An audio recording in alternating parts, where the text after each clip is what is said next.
The clinking of crystal glasses and hushed conversations created a low hum within the opulent Manhattan steakhouse as Sarah Mitchell shifted, trying to find a comfortable position.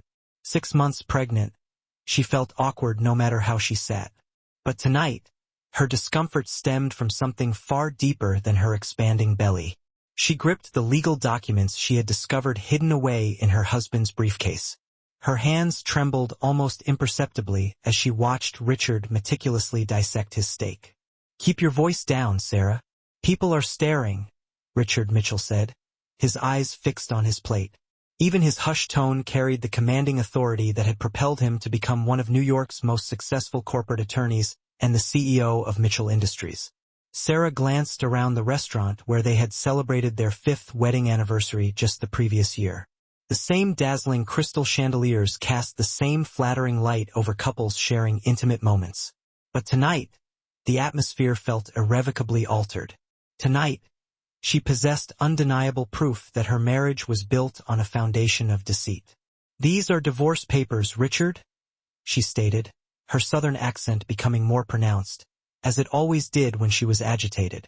Growing up in Fairfield, Alabama, she had been taught to speak softly, but tonight, she struggled to maintain her composure. "I found them in your briefcase, along with the private investigator's report about me." Richard finally lifted his gaze, his gray eyes as cold and piercing as winter steel. "Those papers are precautionary, nothing more. Standard legal protection for high-net-worth individuals." "You're being dramatic." "Dramatic?" Sarah felt her face flush with anger. "There's a custody evaluation report in here.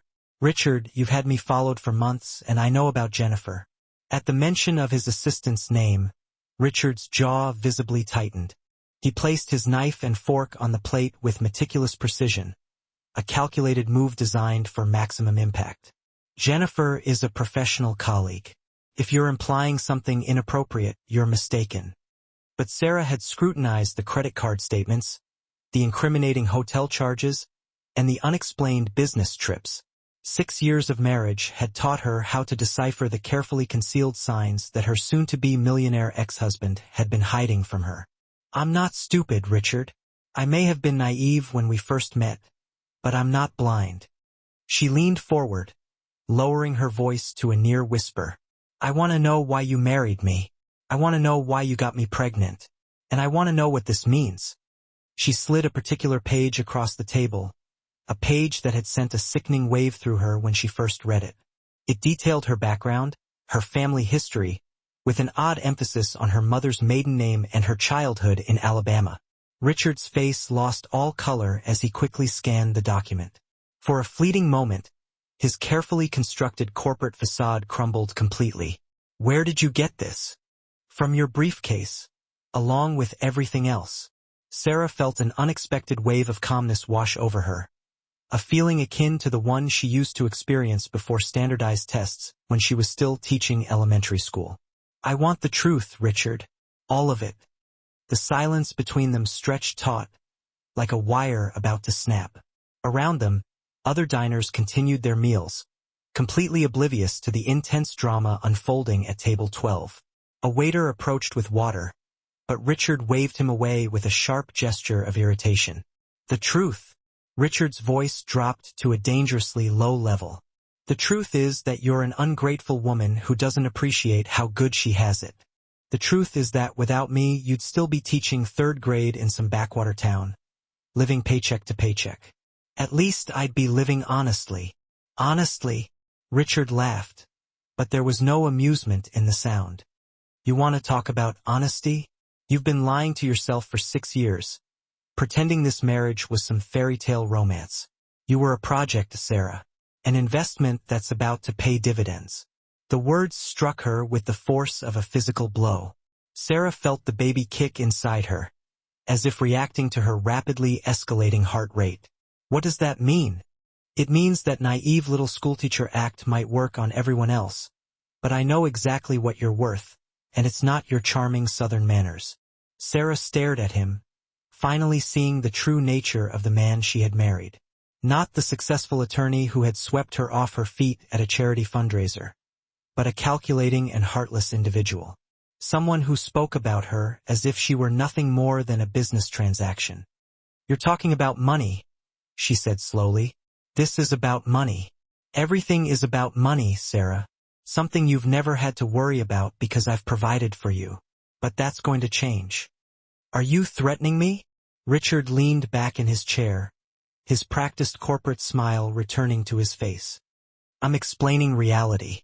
You sign those papers, accept the settlement I'm offering, and you walk away with enough money to raise our child comfortably. You fight me, and you'll discover just how expensive divorce can be, especially when there are questions about mental stability, pregnancy hormones, emotional outbursts, paranoid accusations about affairs. Very concerning behaviors for someone expecting to raise a child alone." Sarah felt a chilling dread settle deep within her chest. This wasn't just about divorce. This was about custody, about control, about making sure she could never escape or expose whatever manipulative game he had been playing. "You can't do this. I can do whatever I need to do to protect my interests. And right now, my interests include making sure our child grows up understanding proper family values." The threat hung heavy in the air between them. Sarah glanced down at the documents once more, her mind racing. There had to be something she was overlooking, some missing piece that would explain why Richard had gone to such extraordinary lengths to investigate her background, why he seemed to know things about her family that she had never revealed. "The private investigator's report," she said suddenly. "It mentions my mother's maiden name. Why would you need to know that?" Richard's confidence wavered for a split second. "Standard background verification for a marriage. Richard? We dated for 2 years before we got married. You met my stepfather. You knew my history. Why would you need to investigate my mother's family? You're overthinking this. My mother died when I was 17. Her family wasn't part of my life. Why would you care about the Blackstone name?" At the mention of Blackstone, Richard froze completely. Sarah watched his face intently, witnessing fear replace calculation for the first time in their marriage. "Richard, what is the Blackstone name to you?" Instead of responding, he reached across the table and seized her wrist, his grip tight enough to cause pain. "Listen to me very carefully, Sarah. There are things about your family that you don't understand. Things that are better left buried. If you know what's good for you and our baby, you'll sign those papers and disappear quietly." Sarah tried to pull her wrist away, but his grip only tightened. "You're hurting me. I'm trying to protect you from making a mistake you can't undo. By forcing me to sign divorce papers, by threatening to take my baby, by keeping me away from people who will destroy me." The conversation was spiraling into a realm Sarah didn't comprehend. She looked around the restaurant, hoping to catch someone's attention, but Richard's body strategically blocked her from the view of most of the other diners. "Let go of me, Richard. Not until you promise me you'll stop digging into things that don't concern you. My family concerns me. Your family is me and our baby. Nothing else matters." Sarah felt a surge of anger unlike anything she had ever experienced. All the years of subtle criticism, of being made to feel insignificant and indebted, of having her opinions dismissed as emotional or naive, culminated in a moment of absolute clarity. "My family is not you," she said, her voice resonating through the restaurant. "And I'm not your property." The slap landed with shocking speed. The sharp crack echoed through the dining room, silencing every conversation. Sarah's cheek burned, and she tasted blood where her teeth had cut her lip. The silence stretched, feeling like an eternity but lasting only seconds. Then the whispers began, and Sarah realized that her life had irrevocably changed in the most public manner imaginable. "Ma'am, are you all right?" Sarah looked up to see a waiter standing beside their table, his face etched with concern. He was tall, probably in his late 30s, with dark hair and piercing green eyes that seemed strangely familiar. His voice possessed a warmth that brought tears to her eyes. "I'm fine," she managed to say, even though she was clearly anything but fine. The waiter glared at Richard, barely concealing his disgust. "Sir, I'm going to have to ask you to leave."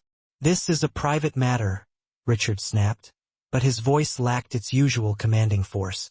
"Not anymore, it isn't." The waiter's tone was calm, but unmistakably firm. Security is already on the way. You can leave on your own, or they can escort you out. Richard surveyed the restaurant, finally acknowledging that every eye was fixed on him. His corporate image, so carefully cultivated over decades, was crumbling before him. "This isn't over, Sarah," he said as he stood up. "You have no idea what you're getting yourself into." He threw his napkin on the table and strode toward the exit, leaving Sarah alone with the curious gazes of 50 strangers and a waiter whose presence felt strangely comforting. "Can I get you some ice for your cheek?" the waiter asked gently. Sarah nodded, unable to speak. As he walked away, she noticed something about his stride, a confident yet careful manner, like someone who had learned to navigate the world with purpose, but without drawing unwanted attention. When he returned with a cloth-wrapped ice pack, he sat down in Richard's vacant chair without asking for permission. "I know this is presumptuous," he said, "but you shouldn't be alone right now, and you definitely shouldn't drive." "I'll call a cab," Sarah said, accepting the ice pack gratefully. "What's your name?" "Sarah Mitchell." She paused. "Well, Sarah Wheeler Mitchell, I suppose. I'm not sure what my name is anymore." Something flickered across the waiter's face at the mention of Wheeler. "Wheeler?" he repeated slowly. "From Alabama." Sarah looked at him sharply. "How did you know that? Your accent." And he hesitated, studying her face in a way that made her uneasy. "This might sound strange, but did you ever live in Fairfield?" Now Sarah was genuinely unsettled. "Who are you?" Instead of answering directly, he reached into his jacket and presented a business card. Sarah stared at it, her world tilting on its axis. "Blackstone Holdings. Marcus Blackstone, Chief Executive Officer." The name struck her like a physical blow. Blackstone, the same name that had been in Richard's investigation report. The same name that had caused him to pale with fear. "I don't understand," Sarah whispered. Marcus Blackstone looked at her with those familiar green eyes, and when he spoke, his voice was both gentle and unwavering. "I think you do, Sarah. I think you've always known something was missing. I think you've spent your whole life feeling like a piece of you was somewhere else." Sarah stared at this man who claimed to be a billionaire CEO but had been working as a waiter, who knew her hometown and her maiden name, who looked at her as if he had been searching for her his entire life. "Who are you?" she asked again. "I'm your brother," Marcus said simply. "And I've been looking for you for 25 years. 3 hours later, Sarah sat in her empty penthouse apartment, fixated on the business card that had completely upended her world. The ice pack had long since melted, leaving her cheek throbbing, but the bruise was beginning to fade. What refused to fade was the unbelievable claim from a man who claimed to be her brother, Marcus Blackstone. The name echoed in her mind, like a half-remembered melody. She had immediately searched his name online when she got home, and the results had made her sink back into Richard's imported leather chair in utter disbelief. Forbes listed Marcus Blackstone as the 38th richest person in America, his net worth estimated at $4.2 billion. The sprawling tech empire he had built from the ground up encompassed software companies, vast real estate holdings, and venture capital investments that spanned 3 continents. The photos depicted a man with her green eyes and their mother's determined jawline, captured in boardrooms and delivering speeches about innovation and economic opportunity. But what struck her most was something within his expression in every photograph. An air of guardedness tinged with hope, like someone who had achieved everything imaginable yet was still searching for something very specific. Her laptop was open to a 2019 interview in which he discussed growing up in foster care in Alabama after his mother disappeared when he was 13.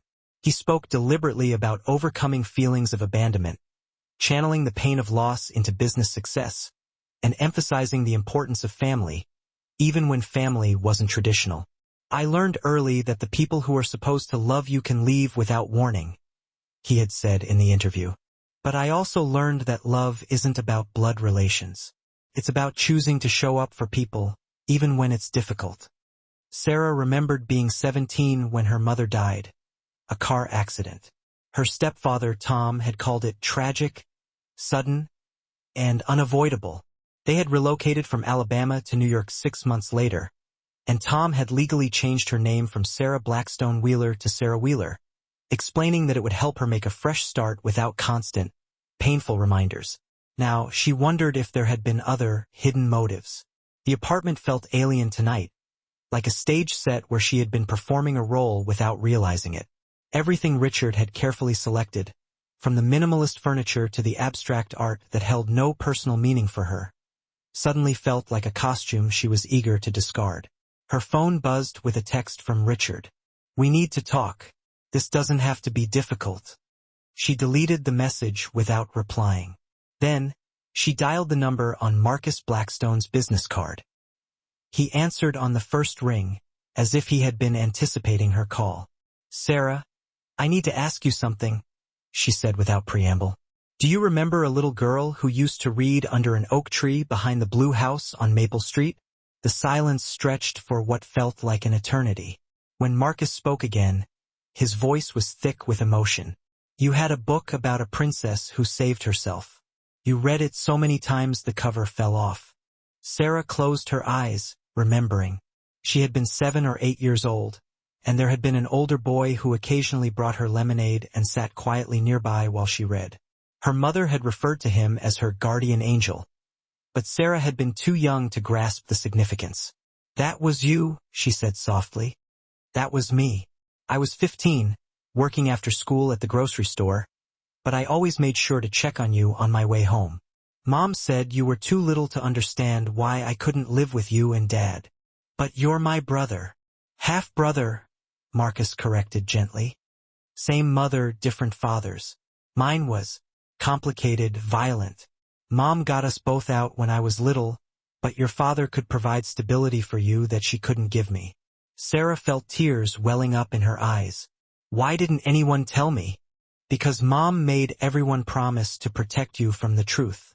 She was terrified that my father would find us and hurt you to get to her.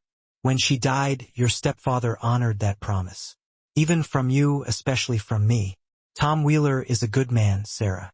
He moved you across the country and changed your name because he was genuinely afraid for your safety.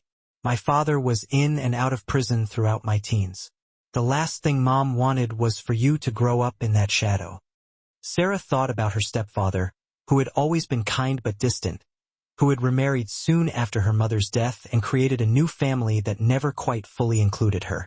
She had always attributed the distance to grief, but now she wondered if it had been guilt. "Where is your father now?" "Our father," Marcus corrected. "He's serving life without parole for murder. Has been for 8 years. The words hit Sarah like a splash of ice water. "Murder? He killed a man who threatened me. Ironic, considering he was the biggest threat in my life for years. But that's a conversation for another time." Marcus paused. "The important thing is that he can't hurt you now. Can't hurt either of us." Sarah struggled to absorb this information. Her half-brother was a billionaire whose father was a convicted murderer. And she had discovered both facts on the same night her husband had slapped her in public and threatened to take away her baby. "This is insane," she said aloud. "Which part?" "All of it. This morning I was married to a successful attorney and thought my biggest problem was postpartum depression. Tonight, I discover my husband is planning to divorce me for reasons connected to a family I didn't know I had, and my brother is apparently one of the richest men in America. Life has a way of revealing truths all at once," Marcus said.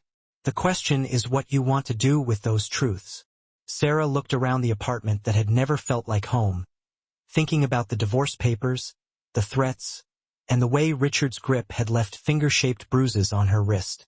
"I want to understand what's happening to me. That's going to require some difficult conversations.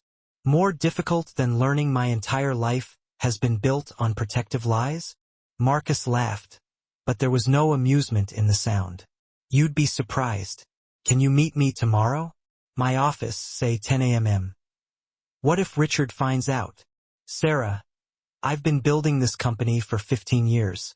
If I can't protect one pregnant woman from one narcissistic attorney, I'm not the businessman people think I am." Something in his tone convinced her. For the first time in months, Sarah felt like someone was unconditionally on her side. Okay, she said. But I have conditions. Name them. I want the complete truth about Mom, about your father, about why Richard is so afraid of the Blackstone name, about everything. No more protective lies.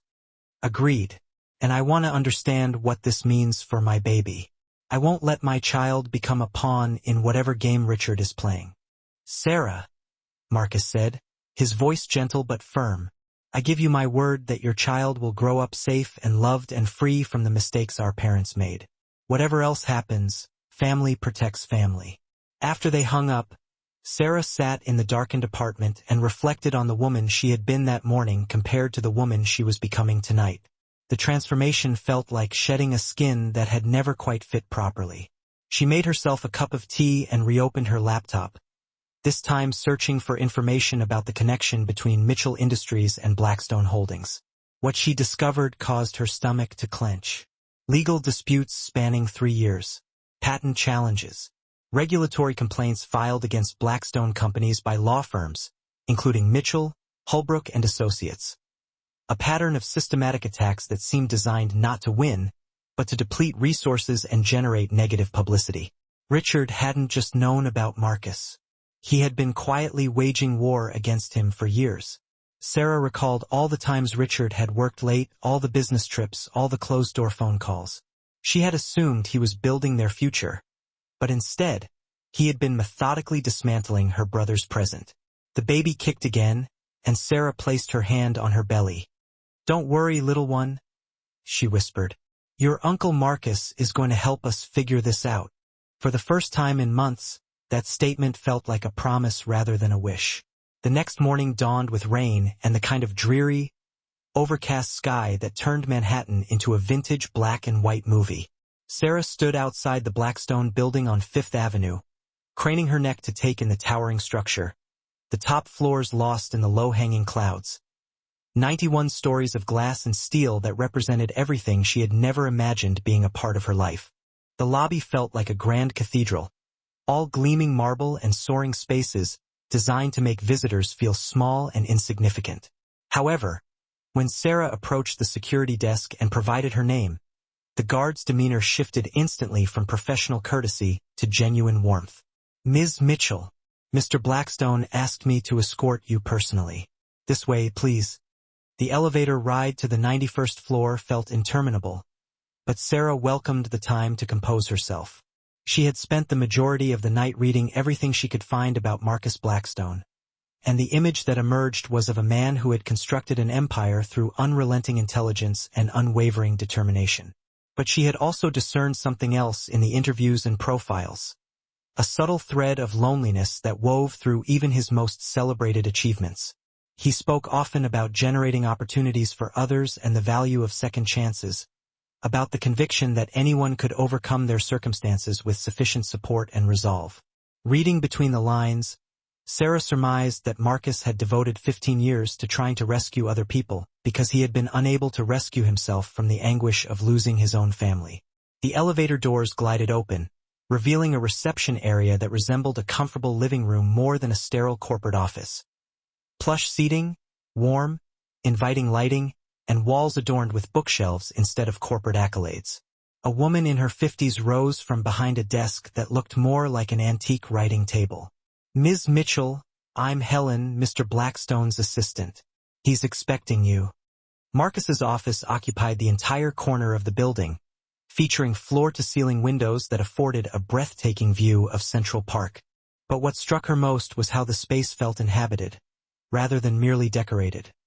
Personal photographs, comfortable furniture, and a reading corner with a well-worn leather chair that appeared to be regularly used.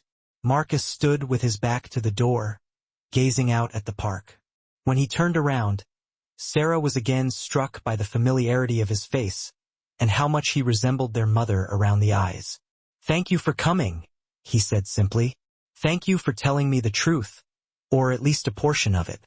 Marcus gestured towards a seating area away from his desk, where 2 chairs were strategically positioned to maximize the view. Between them was a folder that Sarah suspected contained the remainder of her story. "Coffee, water? Helen makes incredible tea if you prefer. Actually, I'd like to start with this," Sarah said, retrieving a photograph she had discovered in her jewelry box that morning. The image depicted a young woman with dark hair and green eyes holding a toddler, while a slightly older boy stood beside them. This is the only picture I have of our mother with both of us. Marcus accepted the photograph, his hands trembling slightly. I remember this day. Mom had just bought you that dress with the pink flowers. You insisted on wearing it everywhere for a month. I don't remember the dress, but I remember feeling safe, like we were a real family. We were a real family, for a little while. Sarah settled into her chair, placing her hands on. Her belly rose and fell as the baby shifted restlessly. Tell me what happened. Everything. Marcus remained silent for a long moment, his fingers tracing the outline of the photograph. Our father, Victor Blackstone, was what people politely call troubled. Alcoholic, violent, and unable to hold down a job for more than a few months at a time. Mom tried to make it work because she believed marriage was forever. But by the time I was 10, she was plotting our escape. Both of us. That was the plan. He continued. She had been saving money, making contacts in other states, researching how to vanish completely. But Victor found out.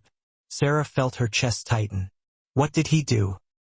He beat me bad enough to land me in the hospital for a week. He told Mom that if she tried to leave with us, he would kill all three of us rather than let her take his children away. Marcus paused, his voice laced with bitterness. You have to understand, Victor saw ownership where other people saw family. We weren't his children to love. We were his property to control. The idea of Mom taking us away drove him into rages that terrified everyone who witnessed them. Sarah thought about Richard's coldness, his casual threats about custody, and her mental state. Different methods, perhaps, but the same fundamental view of women and children as possessions. Marcus sighed. So, Mom chose to save one of us rather than lose both. She made the hardest decision any parent can make. She took you and ran, leaving me with promises that she would come back for me as soon as it was safe. But it was never safe. Marcus shook his head. Victor spent 2 years looking for you, hired private investigators, put up reward money, even got some of his criminal buddies involved. Mom lived in constant fear that he would find you and carry out his threats. Sarah asked, "What changed?" Marcus's voice flattened. I did. When I turned 13, I was big enough and angry enough to fight back. Victor came home drunk one night and started in on me, but this time I hit him back, put him in the hospital with a broken jaw and 3 cracked ribs. Sarah stared at him, incredulous. You were 13 years old enough to be tired of being afraid. After that night, Victor left me alone. But he also became more focused on finding you and Mom. Said he needed to teach her that taking his property had consequences. Did he find you? Sarah pressed. Not Mom. She was too smart, too careful. But he tracked down your stepfather's information somehow. Tom Wheeler called Mom in a panic, said someone had been asking questions about you at your school. Sarah felt a chill creep up her spine. What did Mom do? She made another impossible choice. She called Tom and told him to take you and disappear. Change your name. Move across the country. Cut all ties with anyone who knew about your connection to Alabama. She told him that if Victor found you, he would use you to hurt her and then he would kill all of you to cover his tracks. And Tom agreed. Marcus continued. Tom loved you. Really loved you. Not the possessive way Victor understood love. He took you to New York, legally adopted you, gave you his name, and built you a life where Victor Blackstone could never reach you. Sarah felt tears welling up. What about you and Mom? We agreed that the safest thing was for me to go into foster care. Mom would stay hidden until Victor gave up looking for you, and then we would figure out how to rebuild our family. But that never happened. Victor was arrested for assault 6 months later and then again for robbery. He was in and out of prison for the next 4 years, always making threats about what he would do when he got out, always making it clear that finding you was his top priority. Sarah realized she was holding her breath. And then Mom died in that car accident when you were 17. Sudden, tragic. Nothing anyone could have done. The way Marcus said it made Sarah look at him sharply. You don't believe it was an accident? I think Mom was exhausted from 5 years of hiding, 5 years of looking over her shoulder, 5 years of being separated from both her children. I think she was driving too fast in bad weather because she was rushing to meet someone who claimed to have information about Victor's latest prison release. Someone set her up. I've never been able to prove it, but I've also never been able to shake the feeling that Mom's accident was too convenient, too well-timed, too perfectly tragic. Sarah felt sick. You think your father had her killed? Our father, Marcus corrected, emphasizing the word. And yes, I think it's possible. Victor has never admitted to it, but he's also never seemed surprised that she died right when she was starting to plan a reunion with us. The baby kicked hard enough to make Sarah gasp, and Marcus was immediately alert. Are you okay? Just processing the idea that my mother might have been murdered by a man who spent years hunting me like an animal. Marcus reached across and took her hand. Sarah, I need you to understand something. Victor can't hurt you now. He's serving life without parole. He has no outside contacts. And even if he did, he doesn't know where you are or who you've become. You're safe. But Richard knows who I am.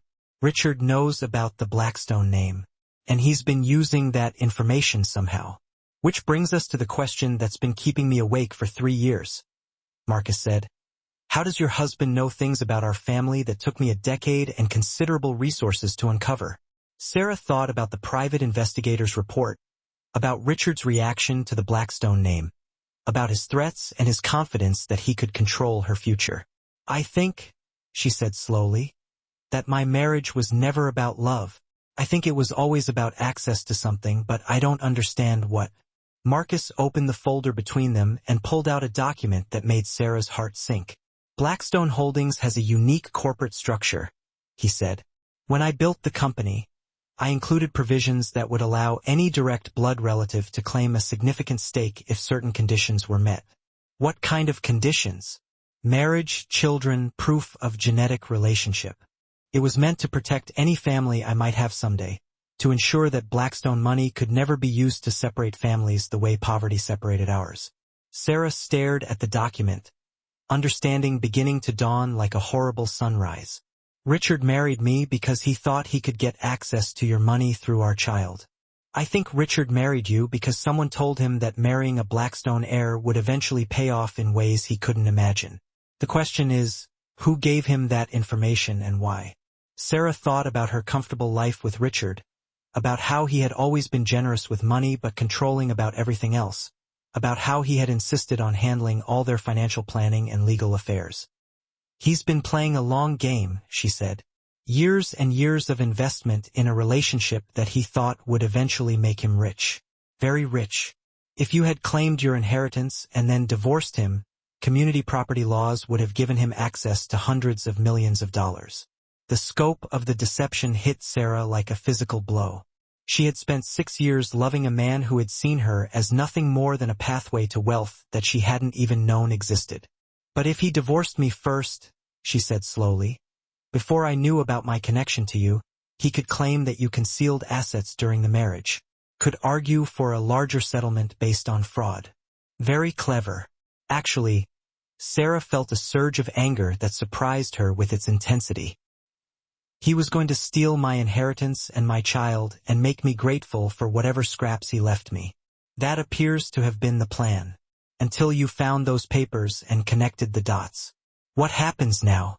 Marcus smiled, and for the first time since she had met him, he looked genuinely dangerous. Now we figure out who's been feeding Richard information about our family.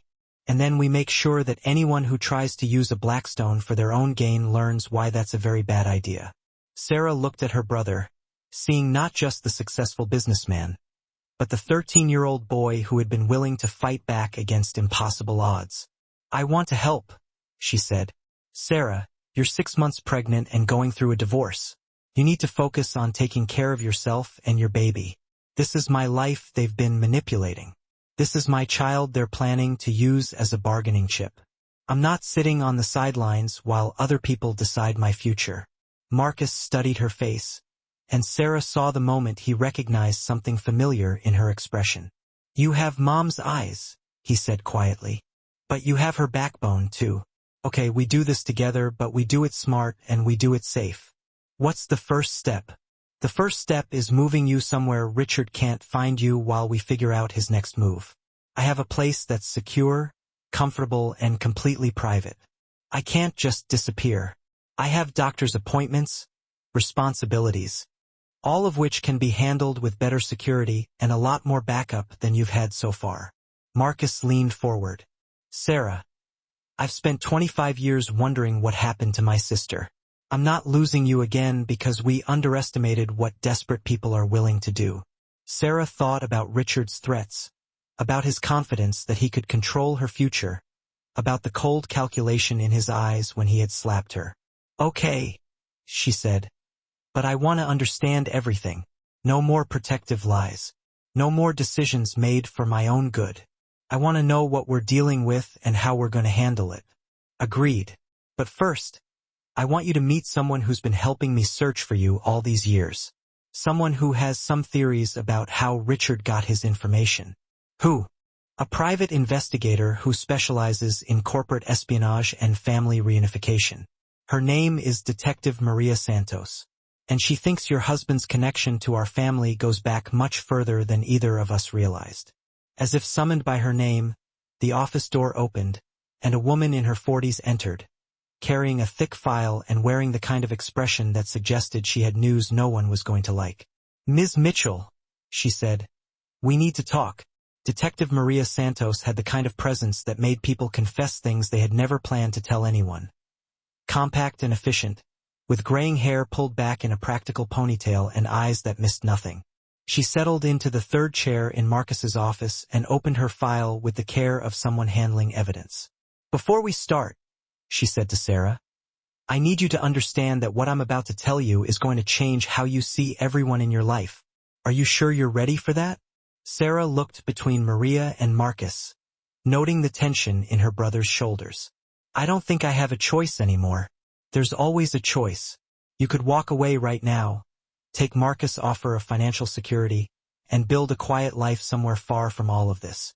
Lots of people would consider that the smart move. Would you? Maria smiled, but it didn't reach her eyes. I've never been accused of being smart, but I have been accused of being thorough. She pulled out a photograph and placed it on the table. Do you recognize this man?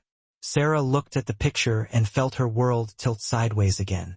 That's my stepfather, Tom Wheeler, taken 3 weeks ago outside Richard's office building. The implications hit Sarah like ice water. Tom has been talking to Richard. More than talking. According to my sources, Tom Wheeler has been providing Richard with detailed information about your family background for over 2 years. Sarah stared at the photograph, trying to reconcile the man who had raised her with the betrayal it represented. That's impossible. Tom protected me from all of this. He moved us to New York, changed my name, built me a new life. He did, Maria agreed. And he's been terrified ever since that he made the wrong choice. Marcus leaned forward. What do you mean? Tom Wheeler has been carrying guilt about your mother's death for 25 years. He blames himself for not doing more to protect her, for not finding a way to keep your family together, for taking Sarah so far away that Maria died alone. Sarah felt tears starting. He never said anything. What could he say? That he'd been second-guessing himself for decades? That he wondered if Maria would still be alive if he'd made different choices? Maria pulled out another document.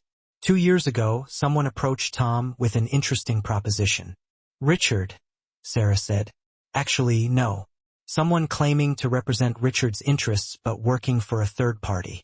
They told Tom that they had located Marcus Blackstone and were working on a family reunion. They said they needed background information about Maria and Sarah to facilitate the process safely. Marcus's expression darkened. And Tom believed them. Tom wanted to believe them. He'd been watching Marcus's success for years, following his business career, hoping someday there would be a way to reconnect you with your sister without endangering anyone. When these people approached him with what seemed like a legitimate reunification effort, he saw it as a chance to finally do the right thing. Sarah felt sick. So he told them everything. Everything he knew. Your new name, your location, your marriage, your husband's career. He thought he was helping to heal your family. Instead, he was giving Richard ammunition to destroy it, Marcus said grimly. It gets worse, Maria continued, because once Tom started talking, these people kept coming back with more questions about your mother's last days, about Victor Blackstone's threats, about the specific circumstances of Maria's death. Why would they care about that? Maria exchanged a look with Marcus. Because Victor Blackstone didn't stop being dangerous when he went to prison. He's been running a small but efficient criminal organization from inside, and his sons from his first marriage have been very interested in making sure no one challenges their claim to be his only heirs. Sarah felt the baby kick as her heart rate spiked. His sons? Victor had 2 sons before he met your mother. Professional criminals who've been waiting 25 years for him to die so they can inherit whatever assets he managed to hide before his conviction. What assets? That's the million-dollar question. Literally. Maria pulled out another document. Victor Blackstone may have been a violent drunk, but he was also smart enough to hide significant money in accounts that no one has been able to locate. Money from years of organized crime activities that the FBI never recovered. Marcus was very still. How much money? Conservative estimates suggest somewhere between $10 and $50 million. Enough to make people very motivated to eliminate any potential competition for inheritance rights. Sarah realized she was having trouble breathing. Competition, like me. Competition like you and any children you might have. Under Alabama inheritance law, Victor's biological children have equal claims to his estate, regardless of legitimacy or family relationships. So Richard wasn't just after Marcus's money. He was trying to position our baby to claim Victor's hidden assets, too. Richard was playing multiple angles, Maria confirmed. Marry into the Blackstone family, gain access to Marcus's legitimate wealth, and eventually claim a share of Victor's criminal assets through his child's bloodline. Sarah looked at Marcus, seeing her own horror reflected in his expression. How many people are we dealing with? At a minimum, Victor's 2 sons, whoever they're working with on the outside, Richard and his co-conspirators, and potentially some very unpleasant people who've been waiting decades to get paid back from Victor's hidden accounts. The scope of it was overwhelming. Sarah had thought she was dealing with one narcissistic husband and his extramarital affairs. Instead, she was caught in the middle of a multi-generational criminal conspiracy involving millions of dollars and people who had already demonstrated their willingness to kill. What about Tom? She asked quietly. Tom is genuinely remorseful and absolutely terrified, Maria said. Once he realized what he'd gotten you into, he tried to back out. But by then it was too late. They have enough information to destroy his life if he doesn't continue cooperating. We have to help him. We will, Marcus said firmly. But first, we have to keep you safe. Because if Victor's sons realize that Richard's plan is falling apart, they're going to start looking for more direct solutions. More direct than what? Maria and Marcus exchanged another look, and Sarah realized there was something else they hadn't told her. Maria, Marcus said quietly, show her the timeline. Maria reluctantly pulled out a final document. These are the dates of significant events in your family story, cross-referenced with some interesting coincidences. Sarah scanned the timeline, her confusion growing. I don't understand what I'm looking at. Your mother's car accident happened 2 days after Victor's latest appeal was denied, Maria explained. Richard met you exactly 6 months after Marcus's company went public, making his wealth a matter of public record. Your stepfather was first approached by Richard's people within a week of Victor's sons being released from their latest prison sentences. You think this has all been planned for years? I think this has all been planned since the day your mother died, Marcus said grimly. I think Victor's sons have been watching our family for decades, waiting for the right moment to claim what they think belongs to them. And Richard just happened to be in the right place at the right time to help them.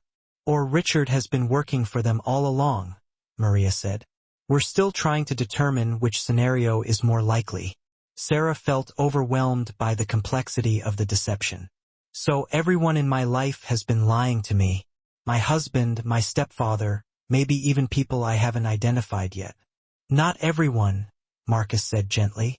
Tom loved you and was trying to protect you, even when he made mistakes. And you have family now who will do whatever it takes to keep you safe. What does that mean? Practically speaking, Maria leaned forward. It means you disappear until we can neutralize the threats against you. New identity, secure location, 24-hour protection until your baby is born, and we've dealt with everyone who thinks they have a claim on your family. How long could that take? Months, maybe longer. Sarah thought about spending the rest of her pregnancy hidden away while other people fought battles in her name. The idea was both appealing and frustrating. What if I don't want to disappear? What if I want to fight back? Then you put yourself and your baby at risk, Marcus said bluntly. These people have already killed at least one person, Sarah. They won't hesitate to kill more if it serves their purposes. You really think they killed Mom? I think your mother's accident was awfully convenient for people who needed her to stop interfering with their long-term plans. Sarah placed her hands on her belly, feeling the baby's steady movements. For the first time, she understood that this wasn't just about her anymore. Whatever choices she made would affect an innocent child who deserved to grow up safe and free from the violence that had shaped both her and Marcus's childhood. Okay, she said finally. I'll disappear, but I want regular updates, and I want a say in how this gets resolved. I'm not spending the rest of my life looking over my shoulder because we were too scared to deal with the problem permanently. What are you suggesting? I'm suggesting that maybe it's time the Blackstone family stopped running from Victor's legacy and started fighting back. Marcus smiled, and Sarah saw something fierce and determined in his expression. Now you're talking like a Blackstone, he said. The safe house Marcus had arranged turned out to be a sprawling estate in the Hamptons, complete with a private beach, state-of-the-art security, and a staff that seemed to anticipate Sarah's every need before she knew she had them. It should have felt like paradise. But after 3 weeks of luxury and isolation, Sarah was ready to climb the walls. You're pacing again, Doctor, Elizabeth Hartman observed from her chair by the fireplace. The obstetrician Marcus had hired made house calls twice a week, partly for Sarah's medical care, and partly because she was one of the few people cleared for access to the property. I'm pregnant, not an invalid, Sarah replied, continuing her circuit around the living room. And I'm going crazy with all this sitting around while other people handle my life. Your brother is trying to protect you. My brother is trying to control a situation that's been out of control for 25 years. There's a difference. Dr. Hartman closed her medical chart and studied Sarah with the kind of attention that made her feel like a specimen under a microscope. Tell me about the nightmares. Sarah paused mid-pace. She had been having the same dream for weeks now. Variations on a theme that always ended with her mother driving through a storm, calling Sarah's name as her car skidded toward an inevitable collision. They're just stress dreams, anxiety about the situation. Trauma responses can manifest in many ways, especially during pregnancy. The hormonal changes combined with the emotional upheaval you've experienced create a perfect storm for psychological processing. You think I'm having a breakdown? I think you're having a completely normal response to discovering that your entire life has been built on lies and deception. The question is whether you're going to let that trauma define your future, or whether you're going to take control of your own narrative. Sarah sank into the chair across from Dr. Hartman, finally admitting how exhausted she felt. I don't know how to take control when I don't understand what I'm fighting. Then maybe it's time to stop fighting other people's battles and start fighting for what you want. What do you mean? You're here because your brother wants to protect you from people who want to use you. But what do you want, Sarah? If you could write the ending to the story yourself, what would it look like? Sarah thought about the question that had been haunting her for weeks. What did she want? For months, she had been reacting to other people's decisions, other people's revelations, other people's plans for her future. I want my child to grow up free, she said finally. Free from the violence that shaped my family. Free from people who see children as assets to be leveraged. Free from the kind of fear that made my mother choose exile over fighting back. That's a good start. What else? I want the truth. All of it. About? Here's the rewritten and expanded version of the text, translated into American English and reworked in the write and expand deeply mode, aiming for a natural, emotionally resonant narrative style. My mother's death. Victor Blackstone's assets. The people who've been pulling the strings in my life, and the reasons behind it all. I'm just plain tired of living in a story where I don't even know what's going on. And, putting everything else aside, what do you want for Sarah, independent of being a mom, a sister, or a victim? The question really took Sarah by surprise. It hit her hard that she'd spent so many years letting her relationships with other people define her. She'd clean forgotten what she wanted out of life. "I want to matter," she said, her voice barely a whisper.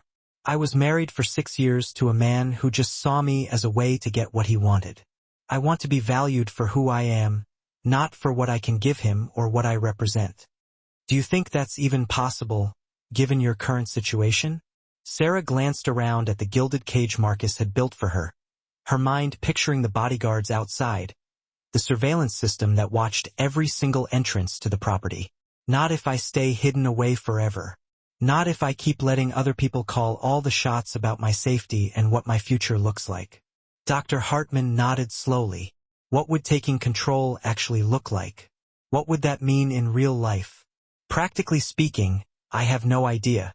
I don't have the resources or the knowledge to go up against people like Victor's sons all by myself. But you do have a brother who does have those resources. The real question is whether you want to be a partner in that fight, or just watch it all go down from the sidelines." Before Sarah could answer, her phone buzzed, telling her Marcus was calling. She'd been expecting his daily check-in, but the sound of his voice this time had an edge to it, a tension that immediately made her uneasy. "Sarah, we need to talk. Can Dr. Hartman stay for this?" "Of course. What's wrong?" "Maria got some new information about Richard's activities. We know why he's been so sure of himself about controlling your divorce settlement." Sarah hit the speaker button so Dr. Hartman could hear everything. "Tell me." "Richard's been building a case to have you declared mentally unfit. He's been keeping a record of what he calls emotional instability, paranoid behavior, and delusional thinking. He's planning to argue that the pregnancy, combined with finding out about your family connection to me, has caused a psychological break that's made you incapable of making decisions about your own life or your child's future." The words landed like a punch in the gut. "He can't do that. He can if he has enough to back it up. And according to Maria's sources, he's been incredibly methodical about building that case." Dr. Hartman leaned forward. "What kind of evidence are we talking about?" "Medical records showing Sarah's anxiety and depression during the pregnancy.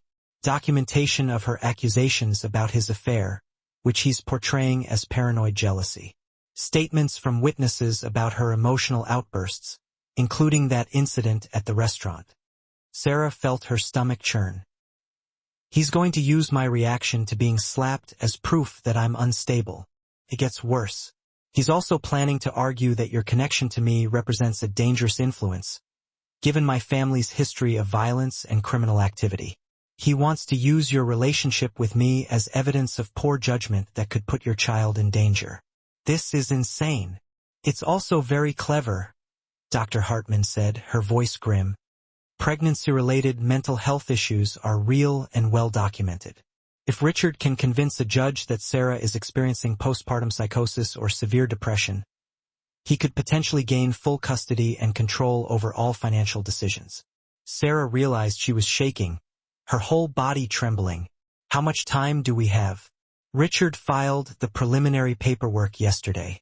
You have 30 days to respond before he can request an emergency custody hearing." "Can we fight it?" "We can, but it's going to require you to be visible and active in your own defense. No more hiding. No more letting other people handle your legal affairs. You'll need to demonstrate competence, stability, and good judgment in front of multiple professionals, and possibly a judge." Sarah thought about the safe house, about the luxury and isolation that had felt like protection, but now might look like she was trying to avoid responsibility. "Marcus, I need to come back to the city." "Absolutely not. It's not safe. It's not safe for me to look like I'm running away from my problems either. If Richard is building a case that I'm mentally unstable, then disappearing for weeks and avoiding all my normal responsibilities is exactly the kind of behavior that supports his argument." Dr. Hartman nodded. Sarah's right. Extended isolation, especially during pregnancy, can actually cause mental health issues. If she's going to fight this, She needs to show she's engaged with her life and making rational decisions. The threats against her are real, Marcus insisted. Then we deal with the threats while I'm living my life, not by putting my life on hold indefinitely. Sarah could hear the frustration in Marcus's voice, even through the phone. Sarah, you don't understand how dangerous these people are. And you don't understand how dangerous it is for a woman to let other people make all her decisions for her, even people who love her. The line went quiet for a few seconds. When Marcus spoke again, his voice had changed, thoughtful instead of argumentative. What are you proposing?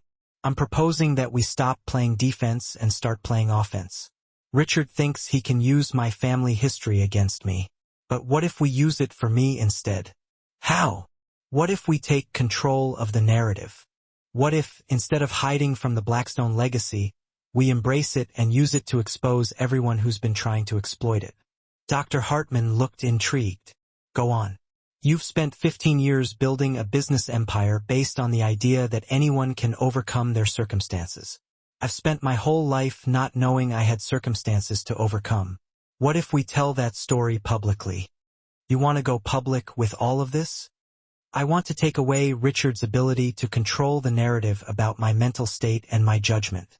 Instead of letting him paint me as an unstable woman who can't handle the truth about her family, what if I tell the story of a woman who found out she had a brother and chose to fight for her family instead of running from it? Marcus was quiet for a long moment.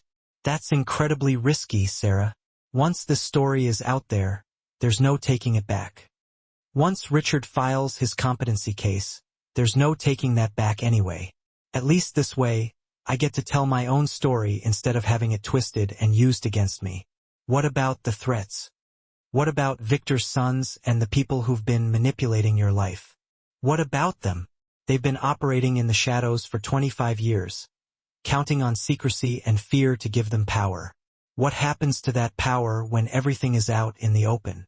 When the FBI and the media and the entire world are watching to see what happens to the Blackstone family? Dr. Hartman smiled. That's not the reasoning of an unstable woman. That's the reasoning of someone who understands exactly what she's up against and has chosen to fight back strategically. Marcus, I need to come home. I need to be part of this fight, not just watch it happen. And I need to do it in a way that shows competence and good judgment, not fear and avoidance. The line was so quiet for so long that Sarah started to wonder if the call had been disconnected. When Marcus finally spoke, his voice had a note she'd never heard before. Pride. Okay, sister. Let's go to war. Sarah's return to Manhattan felt like stepping into a whole different world.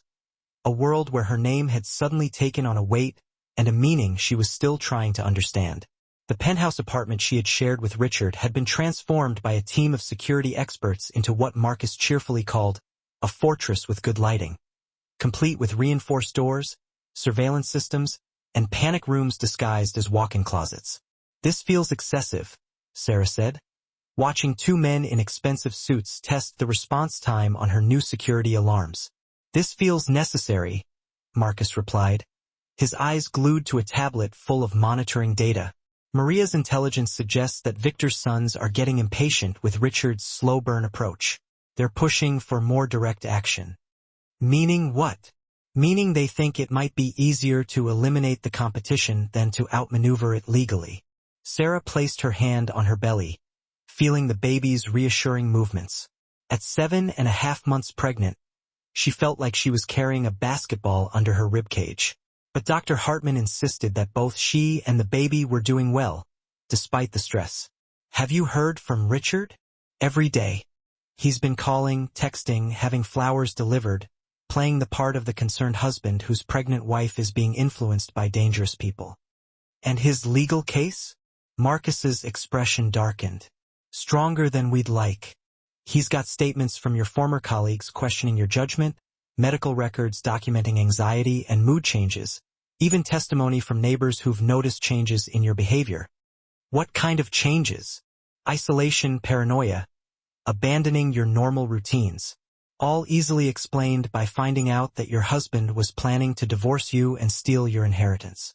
But Richard's team is framing it as evidence of psychological instability triggered by pregnancy hormones and family trauma. Sarah felt frustrated by how reasonable Richard's argument sounded. How easily he could twist everything.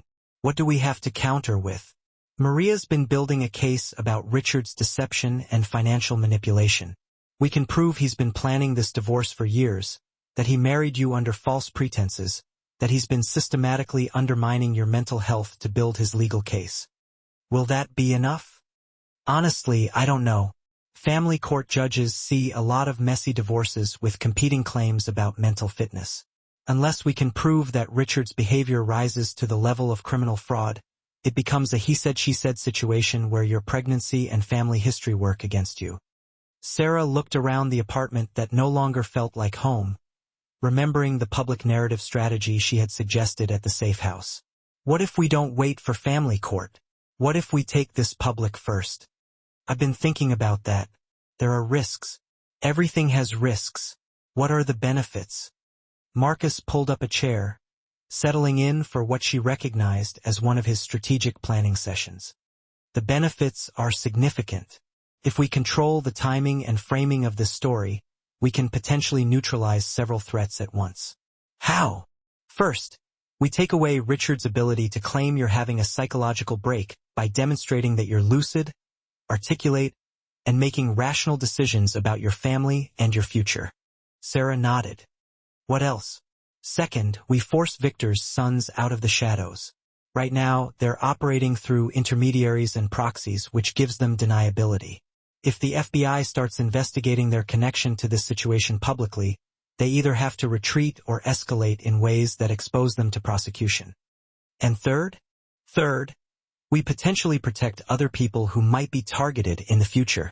If the story becomes public, it becomes much harder for people to use similar tactics against other victims.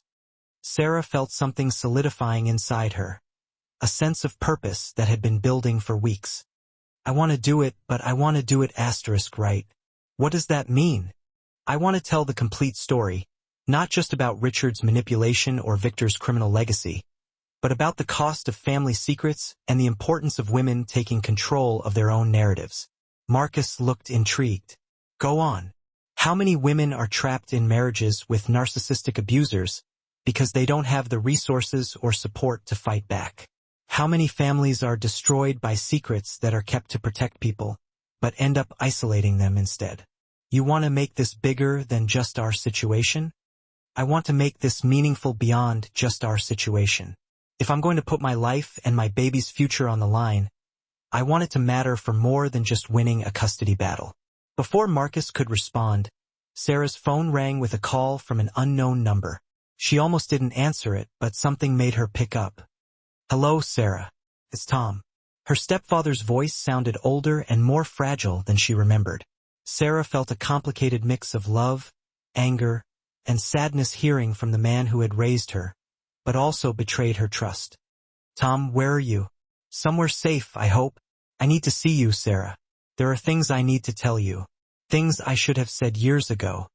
Sarah looked at Marcus, who was already signaling their security team. What kind of things? Things about your mother's last days. Things about why I really moved you to New York.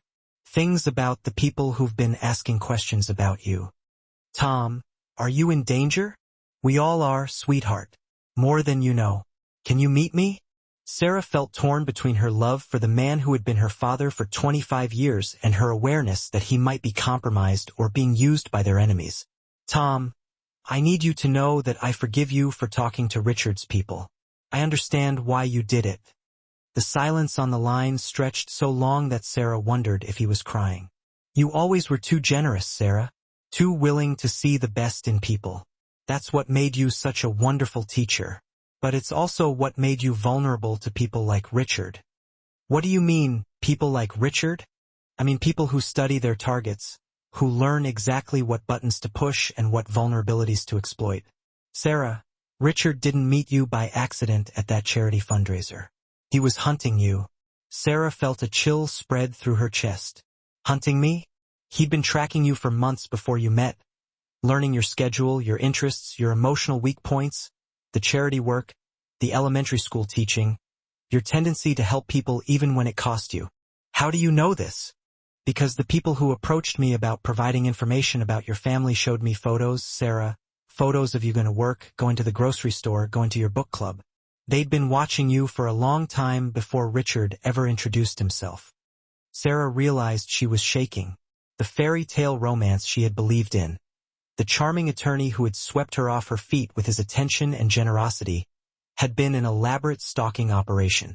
Tom, where are you? We need to get you somewhere safe and debrief everything, you know?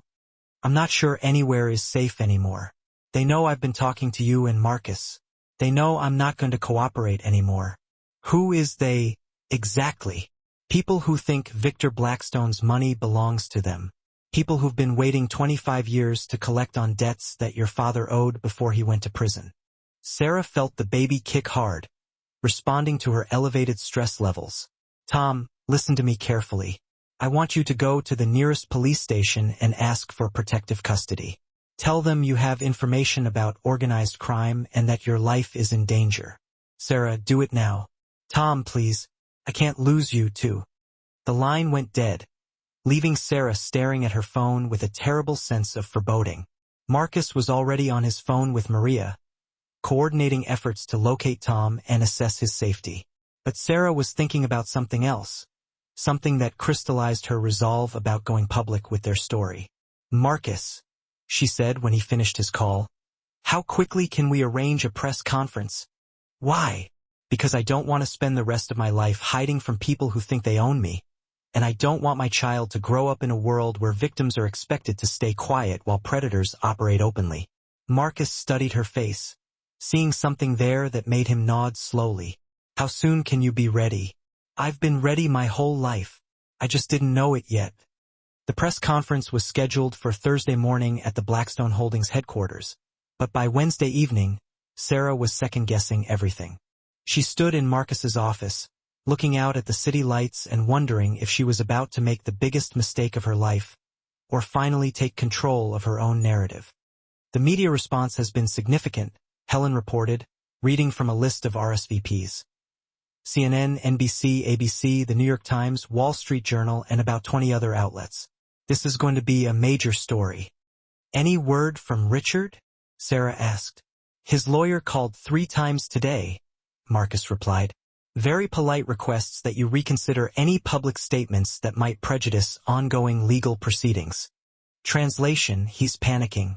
Translation. He knows that once you tell your story publicly, his narrative about your mental state becomes much harder to sell. Maria Santos entered the office carrying a thick folder and wearing an expression that made everyone look up immediately. We have a problem? She announced without preamble. Sarah felt her stomach drop. What kind of problem? The kind that suggests tomorrow's press conference just became much more dangerous than we anticipated. Maria opened her folder and spread several photographs across Marcus's desk. These were taken this morning outside various Blackstone Holdings properties. Sarah stared at the images, seeing unfamiliar men in dark cars positioned where they could observe everyone coming and going from Marcus's buildings. Surveillance, Marcus said grimly. More than surveillance. 3 of these men have criminal records connected to Victor Blackstone's organization. They're not here to watch. They're here to send a message. What kind of message? The kind that says your family has attracted attention from people who don't like publicity. Sarah felt the baby kick as her anxiety spiked. Are we talking about immediate physical danger? We're talking about people who've spent decades operating in the shadows and are now facing the possibility of national media attention on their activities. That makes them unpredictable. Marcus was already on his phone, speaking in low, urgent tones to his security team. Sarah watched him transform from her protective older brother into the billionaire executive who had built an empire through strategic thinking and calculated risks. Options, he said when he finished his call. We postpone the press conference, Maria said immediately. Move Sarah back to the safe house. Wait for law enforcement to assess and neutralize the threats, which could take weeks or months. I protest, Sarah said. Meanwhile, Richard proceeds with his competency case and potentially gains custody of my baby. Better than you getting hurt or killed? Is it? Is it better for my child to grow up with a father who manipulated and abused their mother, who married her under false pretenses and planned to steal her inheritance? Is it better for them to never know their uncle or their real family history? Maria and Marcus exchanged a look that told Sarah they had already discussed this scenario. There's another option, Marcus said carefully, which is we move the press conference to a more secure location and use it to force everyone's hand at once. Meaning we don't just tell your story about Richard's manipulation. We tell the complete story about Victor's criminal organization, about the threats against our family, about the systematic intimidation of anyone who might challenge their control over his hidden assets.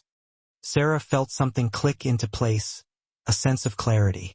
We make it impossible for them to operate in the shadows anymore. Exactly. We put everything on the record with federal law enforcement present in a way that makes any retaliation against us a federal crime with dozens of witnesses. Maria looked skeptical. That's incredibly risky. You're essentially declaring war on people who've already demonstrated their willingness to kill. They declared war on us 25 years ago, Marcus replied. We're just finally fighting back. Sarah thought about her mother dying alone in a car accident that might not have been an accident. She thought about Tom, somewhere in hiding because he had tried to help her. She thought about the baby growing inside her, who deserved to inherit a legacy of strength rather than fear. I want to do it, she said firmly. But I want guarantees about law enforcement presence and witness protection for Tom and anyone else who's been caught up in this already. Marcus said, Maria has been coordinating with FBI agents who've been investigating Victor's organization for years. They're very interested in finally having cooperative witnesses. What about Richard? Richard becomes a footnote in a much bigger story. Instead of this being about a messy divorce with competing claims about mental fitness, it becomes about a woman who discovered her family was being targeted by organized crime and chose to fight back publicly. Sarah felt a strange calm settling over her, the same feeling she had experienced in her classroom when facing particularly challenging students. Sometimes the only way through a difficult situation was to meet it head-on with truth and determination. When do we start preparing my statement? We've already started, Marcus said, pulling out a legal pad covered with notes. But the final version needs to be in your voice, telling your story the way you want it told. Sarah spent the next 4 hours working with Marcus and Maria to craft a statement that balanced legal precision with emotional truth.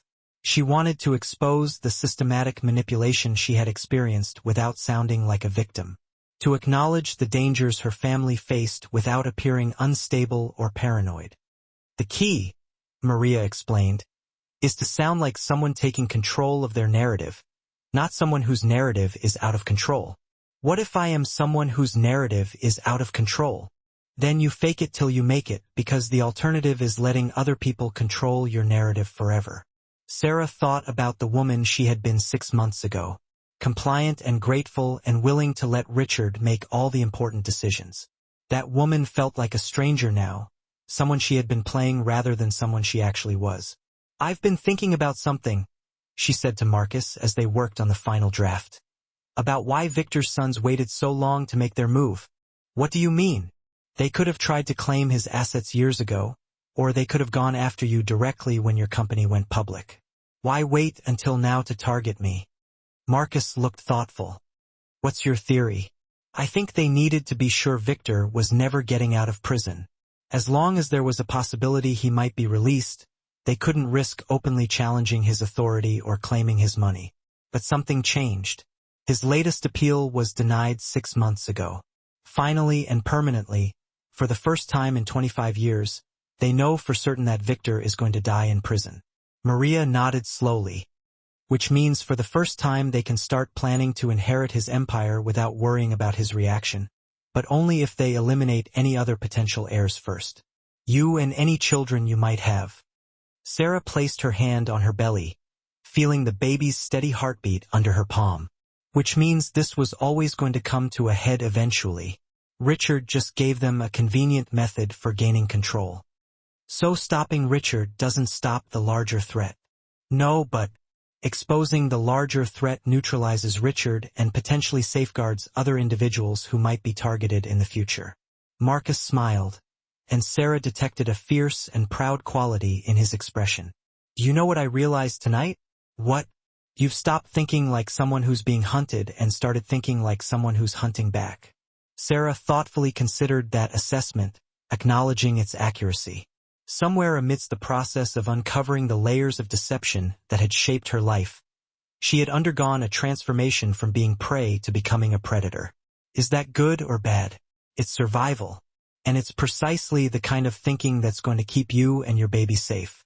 Sarah glanced out at the city once more, pondering all the people going about their daily routines, oblivious to the fact that come tomorrow, she would be sharing a story that would reshape everything for everyone involved. "Marcus, what if this doesn't work? What if going public just makes us bigger targets? Then we deal with whatever comes next, but we deal with it as a family, and we deal with it in the light instead of hiding in shadows. Promise me something. Anything. Promise me that no matter what happens tomorrow, we don't let fear make our decisions anymore. We don't let other people's violence control our choices." Marcus grasped her hand, his grip warm and firm. "I promise.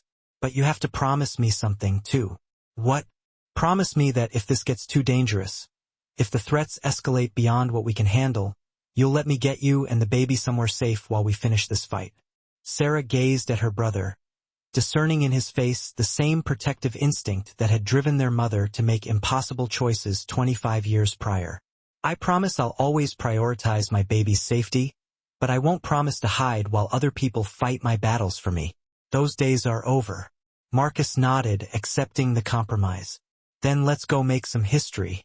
Thursday morning arrived bleak and frigid, accompanied by the kind of persistent drizzle that rendered Manhattan reminiscent of a noir film. Sarah stood in the bathroom of Marcus' office, scrutinizing her reflection in the mirror and wondering if the woman staring back at her possessed the courage required for what she was about to do. At 8 months pregnant, she felt as though she were carrying the weight of the world along with her unborn child. However, there was something distinctly different in her reflection today. Something resolute and determined that hadn't been present 6 months earlier, when Richard had slapped her in that restaurant. The press conference was scheduled for 10 a.m. in the Blackstone Holdings main conference room, which had been transformed into a media center, complete with cameras, microphones, and security measures that would have made the Secret Service proud. Sarah could discern the murmur of voices through the walls as reporters and law enforcement officials took their positions. "You don't have to do this," Marcus said for the 10th time that morning. "We can still call it off. And spend the rest of my life wondering if I was brave enough to fight for my family when it mattered most? Find another way to handle Richard's legal challenge?" Sarah shook her head. "No, I'm done letting other people make decisions about my future." Maria Santos appeared in the doorway, carrying a tablet and wearing the kind of expression that suggested she had news that would complicate everything. "We just got word from the FBI," she said without preamble. "Victor's sons made contact this morning. They want to negotiate." Sarah felt her heart rate spike. "Negotiate what?" "They're offering to leave you alone permanently in exchange for a public statement that you renounce any claim to Victor Blackstone's assets and agree never to pursue information about your mother's death." "Absolutely not," Marcus said immediately. "It's not his decision," Sarah replied, looking at Maria. "What exactly are they offering?" "Complete withdrawal from any surveillance or intimidation activities. No interference with your divorce proceedings or custody arrangements, and a guarantee that your child will never be contacted or threatened by anyone connected to Victor's organization in exchange for my giving up my right to know how my mother died and any potential inheritance from a man I've never met." Essentially, yes. Sarah considered the offer, recognizing both its appeal and its fundamental flaw. "What happens if I take their deal and then someday decide I want to know the truth anyway? Then the deal is off and we're back to the current situation. So, they want me to promise never to seek answers about my own family and to bind my unborn child to that same promise. That's how I read it." Sarah felt a surge of anger that surprised her with its intensity. "They want me to choose ignorance and fear the same way my mother did. They want me to pass that legacy of secrets and silence on to my child." Marcus took a step closer. "Sarah, you need to consider this carefully. This offer represents safety for you and your baby. This offer represents exactly the kind of thinking that got our family into this mess in the first place. How many generations of Blackstones are going to sacrifice truth for the illusion of safety? Maria looked between Sarah and Marcus, clearly seeing the tension building between them. There's something else, she said carefully. The FBI thinks this offer indicates that Victor's sons are more worried about public exposure than we realized. They wouldn't be negotiating if they thought they could handle the consequences of this story going public.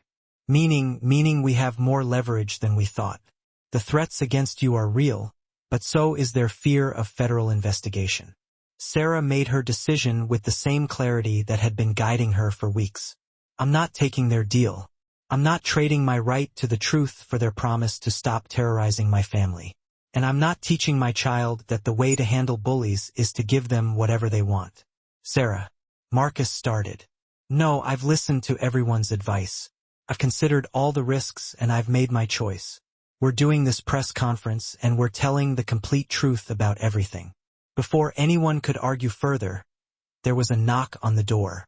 Helen appeared, looking slightly flustered. Ms. Mitchell, there's someone here to see you. He says he's your stepfather. Sarah's heart leaped. Tom, is he safe? He's with FBI escorts, but he's asking to speak with you privately before the press conference begins. Sarah looked at Marcus, who nodded reluctantly. 5 minutes, then we need to start.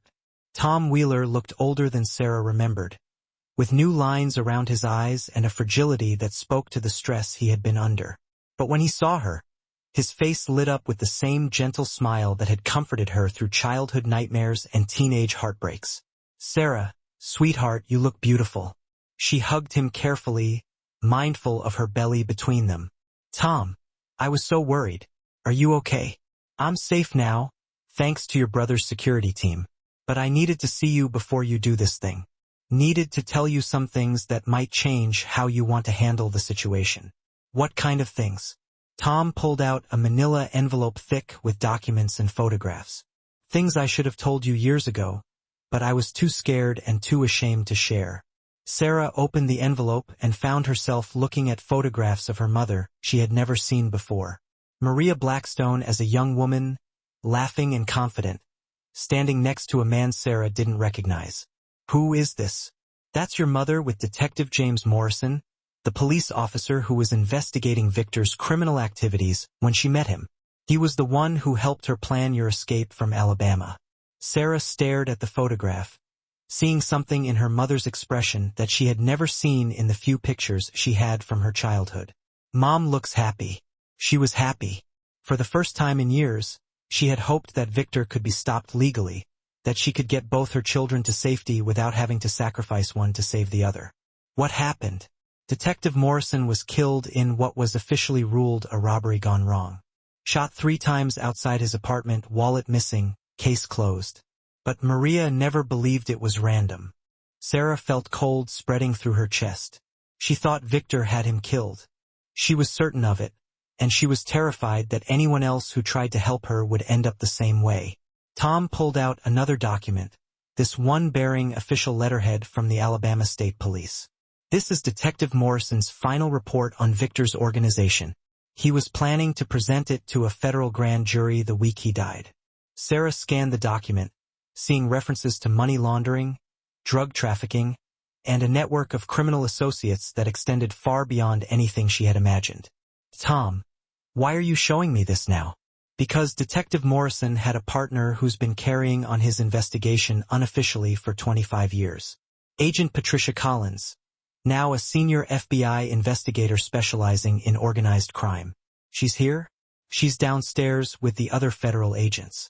Sarah, she's been waiting 25 years for someone from your family to come forward and help her finish what Detective Morrison started.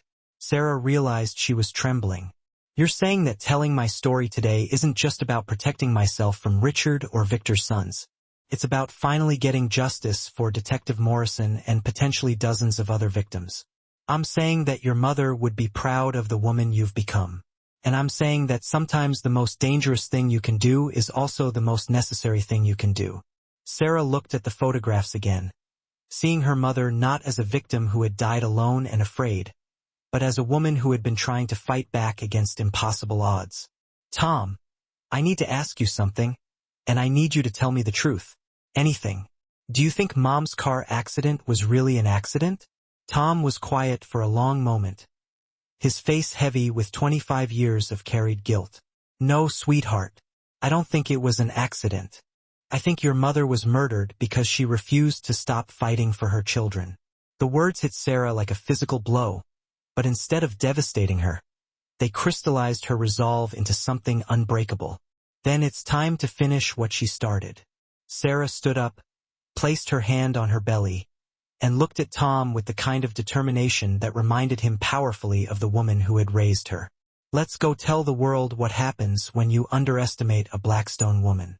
The Blackstone Holdings conference room had been transformed into something resembling a court hearing, with cameras focused on a simple podium and rows of chairs filled with reporters, federal agents, and law enforcement officials.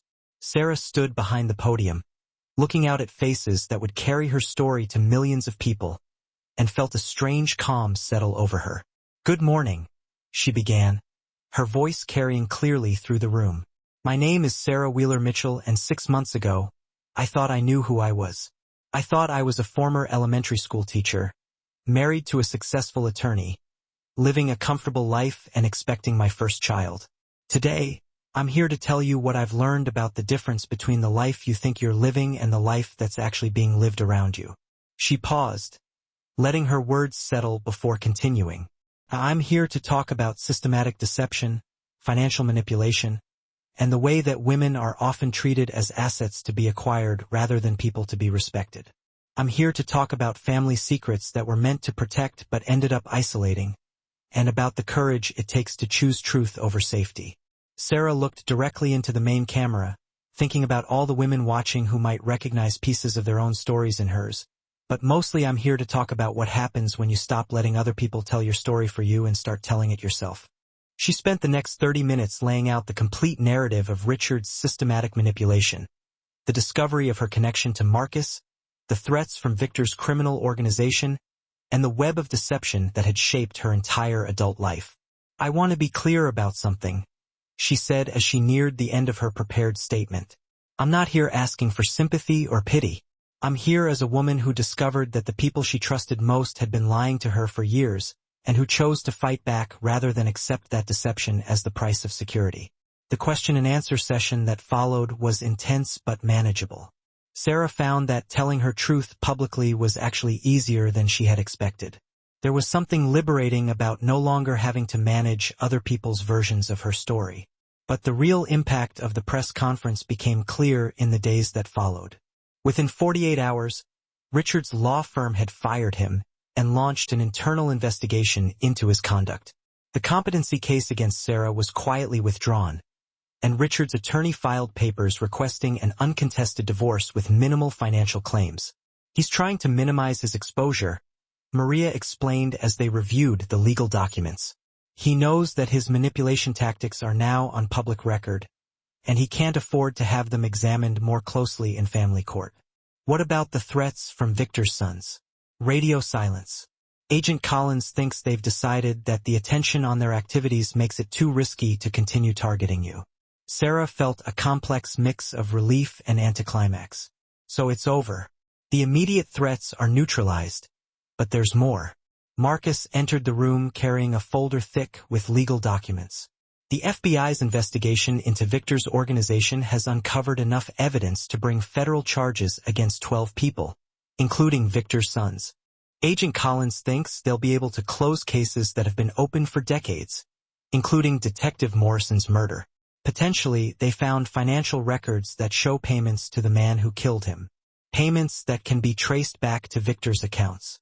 Sarah felt tears starting. Mom was right. She was murdered for trying to protect us. She was murdered for refusing to let violent men control her family's future. Marcus corrected gently. "And because she fought back, we now have the evidence to make sure the people responsible face justice." "What about Victor himself?" "He dies in prison either way, but now his legacy will be federal convictions for his organization rather than criminal mythology about his hidden assets." Sarah thought about the woman in those photographs Tom had shown her. The mother who had died trying to protect her children from a violence she couldn't escape. "I want to do something," she said suddenly. "What?" "I want to start a foundation. Something that helps women escape manipulative relationships and provides legal support for people trying to uncover family secrets that affect their safety." Marcus smiled. "How much money are you thinking?" "However much it takes. I want to use my inheritance from Victor's confiscated assets if there are any. And whatever settlement I get from Richard's financial manipulation, I want to turn this whole nightmare into something that helps other people." "What would you call it?" Sarah thought about her mother's courage, about Detective Morrison's dedication, about all the women whose stories might never be told publicly, but who deserve support in their private battles. The Maria Morrison Foundation, after both of them, for truth and justice and the idea that no one should have to choose between safety and honesty. 6 weeks later, Sarah gave birth to a daughter she named Maria Rose Mitchell Blackstone, honoring both her mother and the new family she had claimed. Marcus was in the delivery room crying harder than the baby, transformed by the experience of watching new life enter a world that finally felt safe. "She's perfect," he whispered, holding his niece with the careful awe of someone who had never expected to be an uncle. "She's a Blackstone," Sarah replied, exhausted but triumphant. "She's going to change the world." The Foundation's first meeting took place in the Blackstone Holdings conference room, where Sarah had told her story to the world. 30 women attended, all survivors of various forms of domestic manipulation, all working to rebuild their lives with truth instead of secrets. "I used to think that family was something that happened to you," Sarah told the group as little Maria slept peacefully in her carrier. "But I've learned that real family is something you choose, something you build, something you fight for. And sometimes the family you choose is stronger than the family you're born into." The women in the room nodded, recognizing their own journeys in her words. "We're here because we refuse to let other people's definitions of love and family limit our understanding of what's possible. We're here because we chose truth over comfort, justice over security, and our own voices over other people's narratives." Sarah looked around the room at faces that reflected every kind of courage. Women who had left abusive marriages, mothers who had fought for their children, sisters who had chosen each other over birth families that couldn't accept their choices. "The most important thing I've learned," she continued, "is that healing happens in community. We don't recover from trauma in isolation, and we don't build new lives by pretending the past didn't happen. We heal by telling our stories, by supporting each other's journeys, and by refusing to let anyone convince us that we deserve less than complete honesty in our relationships." After the meeting, Sarah stood in Marcus' office, looking out at the city that had become home in ways she was still discovering. Little Maria was growing quickly, already showing signs of the Blackstone green eyes and her mother's determined chin. "Any regrets?" Marcus asked, joining her at the window. "About which part? About going public, about taking the risks, about choosing truth over safety?" Sarah thought about the question seriously, considering everything that had changed since that night in the restaurant when Richard had slapped her and Marcus had revealed himself as her brother. "I regret that it took me 37 years to understand that I had choices," she said finally. "I regret that Mom died thinking she had to protect us by staying separated. I regret that there are women out there right now living the life I was living 6 months ago, thinking they have to accept manipulation and control as the price of security. But you don't regret the fight itself." "No, the fight was the first honest thing that happened to me in years." Marcus nodded. "What's next?" Sarah looked down at her sleeping daughter, thinking about the world she wanted Maria to inherit. "Next, we keep fighting. We keep telling the truth. We keep supporting women who are finding their voices. And we keep building the kind of family that Mom dreamed of but didn't live to see." "Sounds like a plan. Sounds like a legacy." Sarah placed her hand on the window, looking out at the city full of people living their own complicated stories, fighting their own battles for truth and safety and love. For the first time in her life, she felt like she was exactly where she belonged. 1 year later, Sarah stood in the same Manhattan restaurant where her life had changed forever. But this time, she was there for the Maria Morrison Foundation's first annual fundraising dinner. The private dining room was filled with supporters, survivors, and advocates who had helped build something meaningful from the wreckage of her former life. "It feels different being here," Marcus observed, joining her near the window where they could watch the early spring rain painting the city in soft gray tones. "Everything feels different," Sarah replied, adjusting 10-month-old Maria on her hip. The baby was alert and curious, reaching for everything within her grasp, with a kind of fearless determination that reminded Sarah powerfully of her mother. But good different, honest different. The evening's program was simple but powerful testimonies from women whose lives had been changed by the Foundation's legal support and counseling services, updates on the federal cases that had resulted from Sarah's testimony, and a presentation about expanded services planned for the coming year.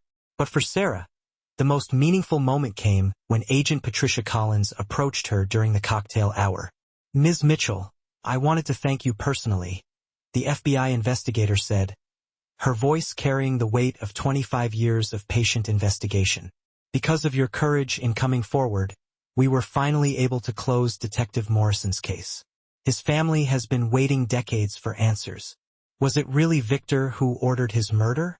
We'll never be able to prove it directly since Victor refuses to cooperate with any investigations, but we have enough evidence to convict the people who carried out his orders, and we've traced financial transfers that connect the murder to Victor's organization."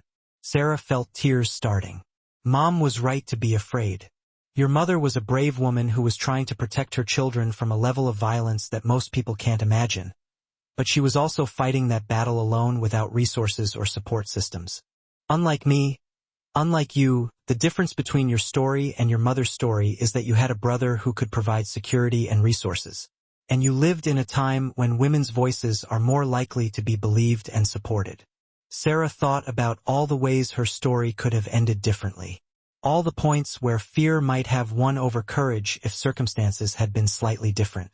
"Do you think we've really stopped them, Victor's sons, and their organization? We've disrupted their operations significantly.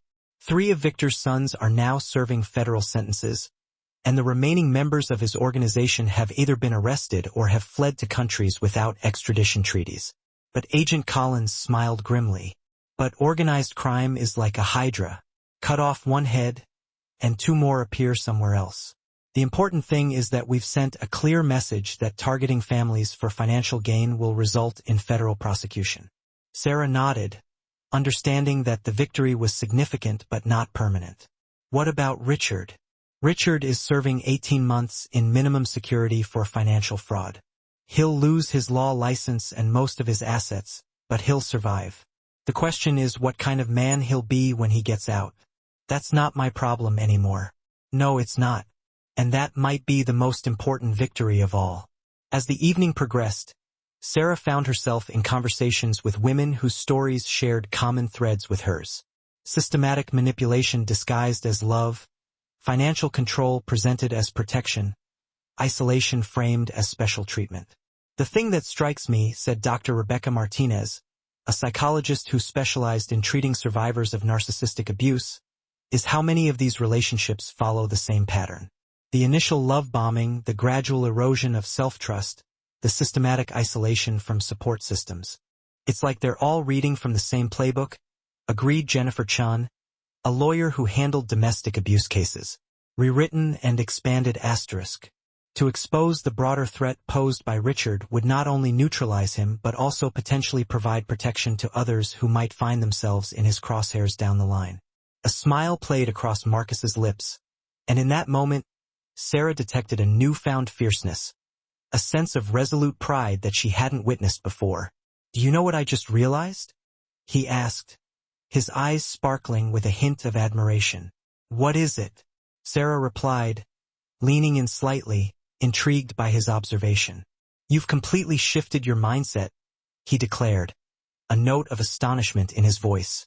"You've stopped thinking like someone who's constantly being hunted, always looking over their shoulder, and started thinking like the hunter, the one who takes the initiative." Sarah paused, thoughtfully considering his assessment, and a flicker of recognition dawned in her eyes as she acknowledged its profound truth. Somewhere in the intricate and often painful process of untangling the web of deception that had so thoroughly shaped her life, she had undergone a fundamental transformation, evolving from a vulnerable and defenseless prey into a determined and formidable predator. Is that a good thing or a bad thing? She wondered aloud, a touch of uncertainty coloring her tone. It's survival, Marcus stated matter-of-factly, his voice unwavering and confident. And it's precisely that kind of proactive and assertive thinking that's going to ensure the safety of both you and your baby, he added, his gaze softening with affection. Sarah turned her attention back to the panoramic cityscape spread out before her, her mind swirling with thoughts of all the ordinary people going about their lives, blissfully unaware that tomorrow, she was poised to unveil a story that would irrevocably alter the course of events for everyone involved. Marcus, what if this doesn't work? She questioned, her voice tinged with anxiety. What if going public with all of this just makes us even bigger targets, painting a bullseye on our backs? Then we deal with whatever comes our way next. He responded with unwavering resolve, his tone brooking no argument. But we'll face it together, as a family, standing united and strong. He continued, his hand gently finding hers.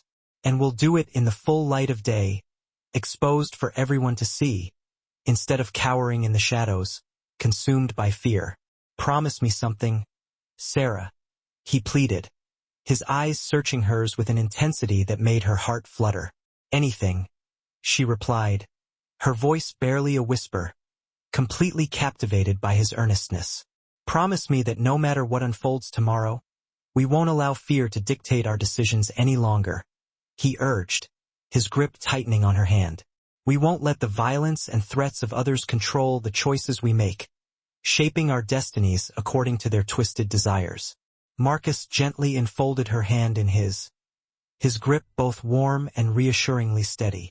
I promise, he declared, his voice filled with sincerity. But you have to promise me something in return. Too, Sarah, he added, his brow furrowing slightly with concern. What is it? She asked, her curiosity piqued.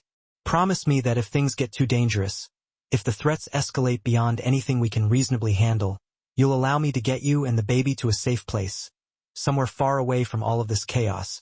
While we finish this fight, he pleaded, his voice laced with worry. Sarah fixed her gaze on her brother's face, and in his earnest expression, she discerned the same unwavering protective instinct that had compelled their mother to make impossibly difficult choices some 25 years earlier. I promise that I'll always prioritize the safety of my baby, she avowed, her voice resolute, but I won't promise to hide away while other people fight my battles for me, she added, her chin lifting defiantly. Those days are firmly in the past, she declared, her eyes flashing with renewed determination. Marcus nodded slowly, his expression softening as he grudgingly accepted her compromise.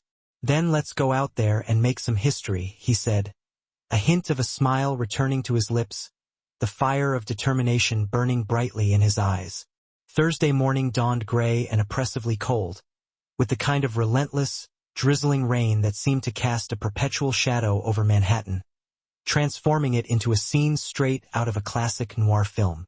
Sarah found herself standing in the small, utilitarian bathroom of Marcus's office, intently scrutinizing her reflection in the unforgiving mirror, silently questioning whether the woman who stared back at her, weary and burdened, truly possessed the necessary courage and fortitude to face the ordeal that lay ahead. At 8 months pregnant, she felt acutely aware of the physical strain on her body, as if she were not only carrying the considerable weight of her unborn child, but also the crushing weight of the entire world on her shoulders. However, despite the fatigue etched on her face, there was something subtly yet powerfully different in her reflection today. Something undeniably resolute and determined, a sense of unwavering purpose that had been conspicuously absent just 6 months prior, on that fateful night in the upscale restaurant when Richard had so callously struck her, shattering her carefully constructed illusion of a perfect life. The highly anticipated press conference was officially scheduled to commence at precisely 10 a.m.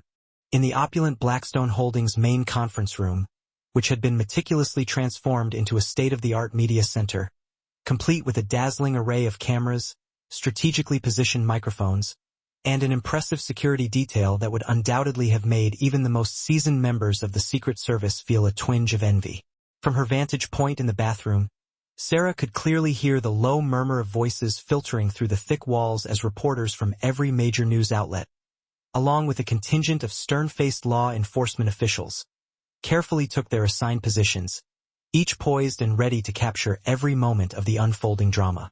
You really don't have to do this, Marcus said, his voice laced with concern as he voiced the sentiment for what felt like the 10th time that morning. We can still call the whole thing off, There's still time to back out. And spend the rest of my life forever wondering if I had been brave enough to stand up and fight for my family when it truly mattered most? She retorted, her voice tinged with a hint of sarcasm. Quietly find another way to navigate Richard's absurd legal challenge. Sweep everything under the rug? And pretend like none of this ever happened? Sarah firmly shook her head, her gaze locking with his in the mirror. No, I'm absolutely done allowing other people to make critical decisions about my future, to dictate the course of my life as if I were merely a pawn in their twisted games, she declared, her voice ringing with newfound conviction. At that very moment, Maria Santos materialized in the doorway, clutching a tablet in her hands and wearing the kind of carefully neutral expression that invariably portended news that was guaranteed to complicate an already impossibly complex situation. We just received word from the FBI, she announced, her voice devoid of preamble or unnecessary embellishment. Victor's sons made contact with our representatives first thing this morning. Apparently, they're seeking to negotiate. Upon hearing this unexpected revelation, Sarah felt her heart rate spike uncontrollably, a surge of adrenaline coursing through her veins. Negotiate what, exactly? She demanded, her voice sharp with suspicion. What could they possibly hope to gain at this point? They're offering to leave you completely alone, permanently, in exchange for a publicly broadcast statement in which you formally renounce any and all claims to Victor Blackstone's considerable assets and, furthermore, agree to never pursue any further inquiries or investigations into the circumstances surrounding your mother's untimely death, Maria explained, her voice carefully measured. Absolutely not, Marcus interjected immediately, his voice laced with vehement disapproval.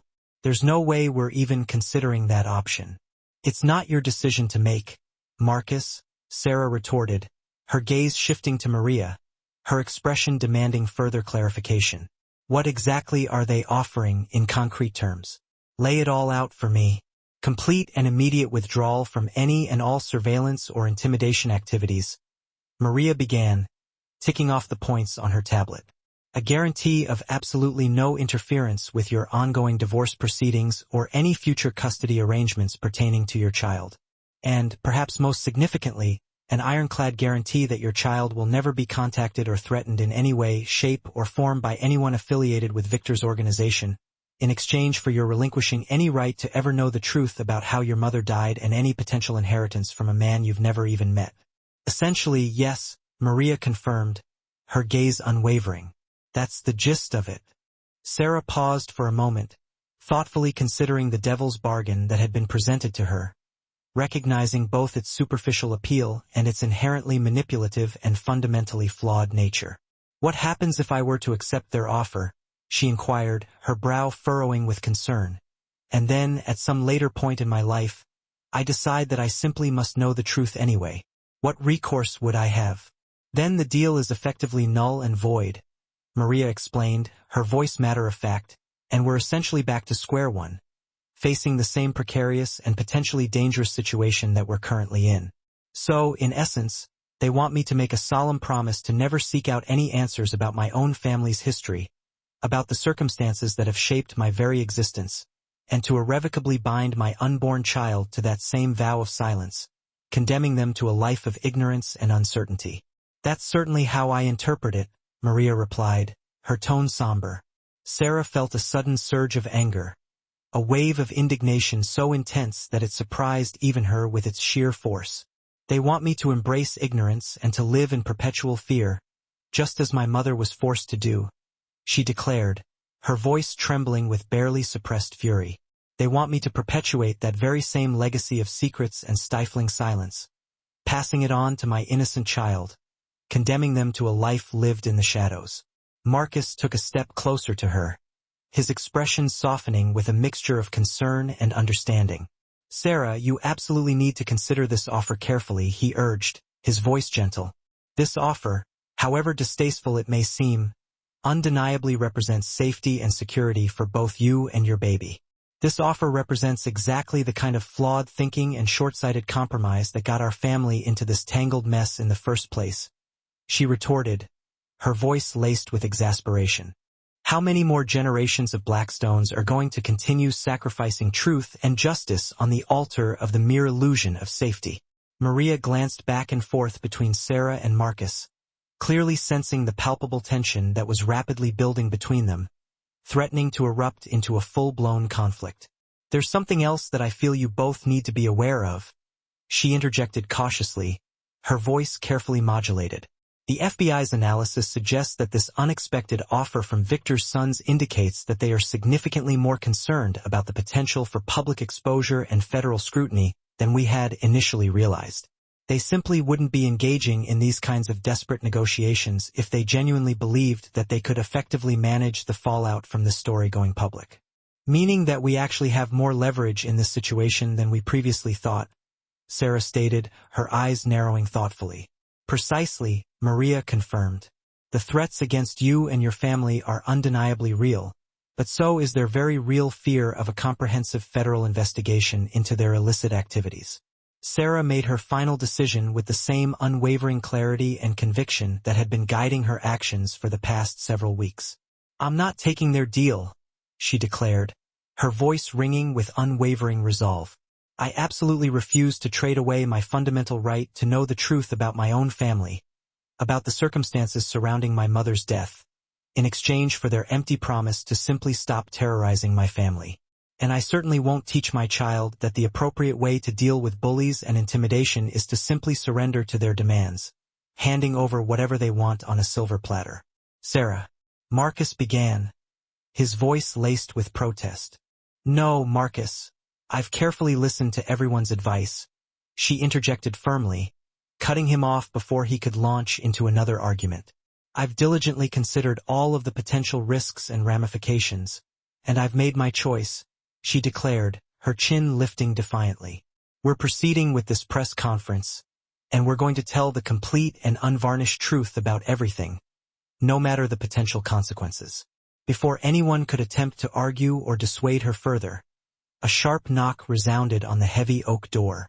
Helen, Marcus's ever-efficient assistant, appeared, looking uncharacteristically flustered.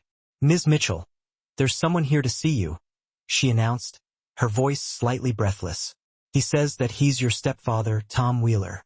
Upon hearing this unexpected announcement, Sarah's heart skipped a beat, a wave of conflicting emotions washing over her. "Tom? Is he safe?" she asked, her voice tinged with concern. "How did he even find us?" "He's currently being escorted by a contingent of FBI agents," Helen assured her, "but he's specifically requesting to speak with you privately, just for a few moments, before the press conference is scheduled to begin." Sarah glanced hesitantly at Marcus, silently seeking his counsel. After a brief moment of deliberation, he nodded reluctantly, his expression still conveying a hint of apprehension. "5 minutes, Sarah," he stipulated, his voice firm. "That's all we can spare. Then we absolutely need to get started." Tom Wheeler appeared noticeably older than Sarah remembered, his face etched with a network of fine lines around his eyes, and bearing a certain fragility that spoke volumes about the immense stress and anxiety he had been silently enduring. But when his gaze finally fell upon her, his face immediately lit up with that same familiar, gentle smile that had so often comforted her through countless childhood nightmares and teenage heartbreaks. "Sarah, sweetheart, you look absolutely beautiful," he exclaimed, his voice filled with warmth and genuine affection. She carefully embraced him, mindful of domestic relations cases, Sarah mused, her thoughts drifting to Richard's systematic campaign to erode her confidence and autonomy. His tactics were effective, she knew, because they preyed on fundamental human desires for love, security, and belonging. The only real defense against such manipulation was education and strong support networks. "That's precisely why what you're doing is so vital," Dr. Martinez emphasized. "Every woman who listens to your story recognizes echoes of her own experiences, even if her situation wasn't quite as extreme." Sarah's gaze swept across the room, taking in the faces of the women who had summoned the strength to rebuild their lives after the shattering discovery that their relationships were founded on deceit and control. "I've been pondering something," she announced to the group, her voice thoughtful. "The distinction between healing and justice." "What do you mean?" someone asked. "I used to believe that obtaining justice for what I endured would automatically lead to healing. But I've come to understand that they're actually separate processes, supporting each other, but not intrinsically dependent." "How so?" another voice inquired. "Justice occurred when Richard was prosecuted and Victor's organization was dismantled. But healing began when I started sharing my own story, when I stopped letting other people define my worth. It truly began when I consciously chose to build something positive and meaningful from a truly terrible experience." Dr. Martinez nodded slowly, her expression pensive. "Healing is an internal journey, something you control. Justice is an external process, dependent on systems and the choices of other people." "Exactly. And I suspect many survivors get trapped waiting for justice before they even begin to heal, which essentially gives their abusers continued power over their recovery." Sarah's eyes moved across the room, settling on Marcus, who was engaged in conversation with potential donors. He was still protective, she noted, but no longer hovering anxiously. He had learned to trust her judgment, to trust her assessment of her own safety and choices. "The other crucial thing I've realized," she continued, "is that family isn't solely about blood relations or legal ties.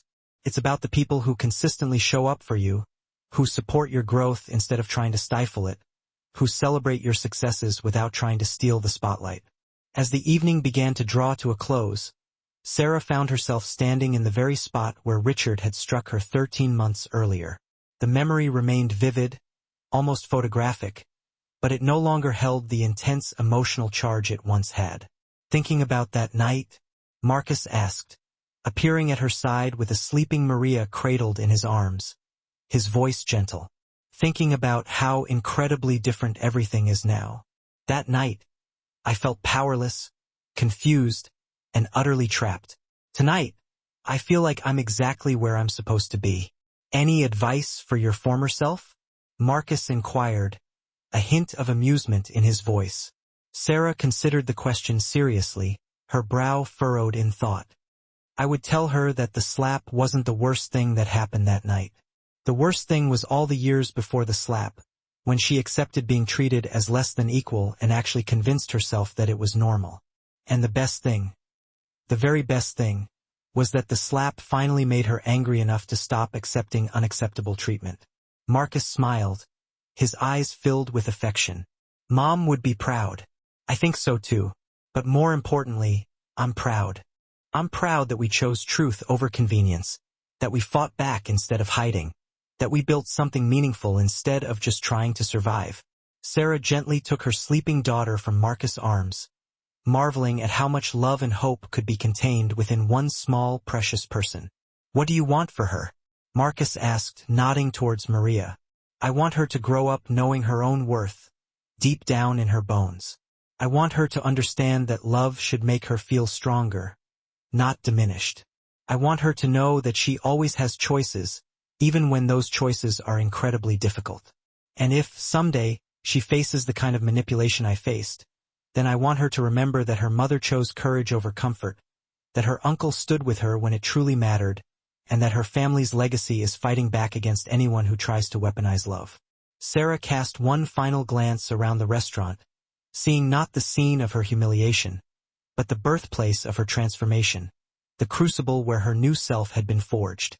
"I want her to know that sometimes the worst thing that happens to you can become the doorway to the very best thing that happens to you. And I want her to know that she comes from a long line of women who refused to be broken by the people who underestimated them." As they prepared to leave, Sarah noticed that their waiter for the evening was the same young man who had served them the night everything changed. He approached their table, his face alight with a warm smile. "Miss Mitchell," he began, a touch of nervousness in his voice. "I just wanted to say that I followed your story in the news, and I want you to know that witnessing your courage that night inspired me to finally leave an abusive relationship I'd been trapped in for years." Sarah felt tears welling up in her eyes, her heart overflowing with compassion. "I'm so glad you're safe now. I am, and I'm applying to law school next fall. I want to help other people the way your foundation helped me find legal support." After he walked away, Marcus shook his head in amazement. "You realize that your story has rippled out in ways you'll never fully know, right? People you've never met have made different choices because you chose to speak publicly about what happened to you." Sarah looked down at Maria, who was stirring sleepily in her arms, and thought about the world her daughter would inherit. "That's the thing about truth," she said softly, her voice filled with a quiet conviction. "Once you start telling it, it takes on a life of its own. It spreads and grows and changes things in ways you never expected." "Any regrets about that?" Marcus asked, searching her eyes. Sarah thought for a moment about the quiet, comfortable life she might have lived if she had simply accepted Richard's divorce terms and disappeared quietly. Safe, perhaps, but also small and built on a foundation of other people's lies. "No regrets," she said firmly, her voice ringing with certainty. "Only gratitude for getting the chance to become who I was always meant to be." As they walked out into the crisp spring evening, Sarah felt the weight of the past year's transformation settling into something akin to peace. She had lost a marriage that was built on deception and manipulation. But she had gained a family that was built on honesty and trust. She had given up the illusion of security, but she had found the unwavering reality of inner strength. Most importantly, she had learned that love wasn't something that simply happened to her, but something she actively chose to build. One honest conversation at a time, one act of courage at a time, one day at a time. The rain had ceased, and the city sparkled with reflected light from windows and street lamps, a breathtaking panorama of resilience and hope.